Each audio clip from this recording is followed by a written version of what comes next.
புதுச்சேரி துறைமுகத்தில் 1ஆம் எண் புயல் எச்சரிக்கை கூண்டு ஏற்றப்பட்டுள்ள நிலையில் கடற்கரைக்கு வரும் பொதுமக்களை போலீசார் வெளியேற்றி வருகின்றனர்.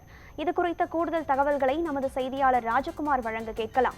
வணக்கம் ராஜகுமார். வங்கக்கடலில் உருவாகிய காற்றழுத்த தாழ்வு பகுதியானது காற்றழுத்த தாழ்வு மண்டலமாக வலுப்பெற்றாலும் கூட அது வலுவிழக்கக்கூடும் என வானிலை ஆய்வு மையம் தகவல் தெரிவித்திருக்கும் இவ்வேளையில் புதுச்சேரியில் 1ஆம் எண் புயல் எச்சரிக்கை கூண்டு ஏற்றப்பட்டிருக்கிறது.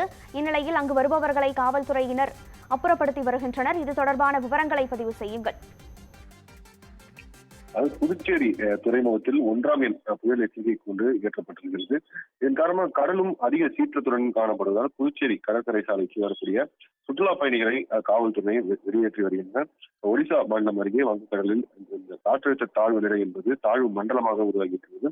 இதன் காரணமாக புதுச்சேரி துறைமுகத்தில் 1ஆம் எண் புயல் எச்சரிக்கை கூண்டு ஏற்றப்பட்ட நிலையில் புதுச்சேரி கடல் என்பது கடும் சீற்றத்துடன் காணப்படுகிறது.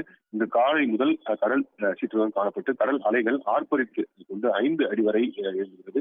இதனால் சுற்றுலா பயணிகளை கடற்கரை மணல் மற்றும் அந்த கடற்கரை சார்ந்த பகுதியில் இறங்க வேண்டாம், அதே போல குளிக்க வேண்டாம் என காவல்துறையினர் தடை விதித்திருக்கின்றனர். மேலும் பழைய துறைமுக வளாகத்திலும் சுற்றுலா பயணிகள் செல்ல தடை விதிக்கப்பட்டு பேரிகார்டுகள் அமைத்து போலீசார் பாதுகாப்பு பணியில் ஈடுபட்டுள்ளனர். மேலும் இன்றைய தினம் வார இறுதி நாள் என்பதால் இன்று ஏராளமான சுற்றுலா பயணிகள் கடற்கரைக்கு வந்தனர். அவர்கள் ஆபத்தை உணராமல் கடலில் இறங்கி குளிப்பதும் செல்ஃபி எடுப்பதும் புகைப்படம் எடுத்தும் வருகின்றனர். அவர்களை காவல்துறையினர் எச்சரித்து வெளியேற்றி வருகின்றனர். இதனிடையே ஆந்திராவிலிருந்து புதுச்சேரிக்கு சுற்றுலா வந்த 5 இளைஞர்கள் போலீசார் எச்சரிக்கையை மீறி கடலில் இறங்கி குளித்த போது ஒருவர் கடல் அலையில் சிக்கி மாயமாகி இருக்கிறார்.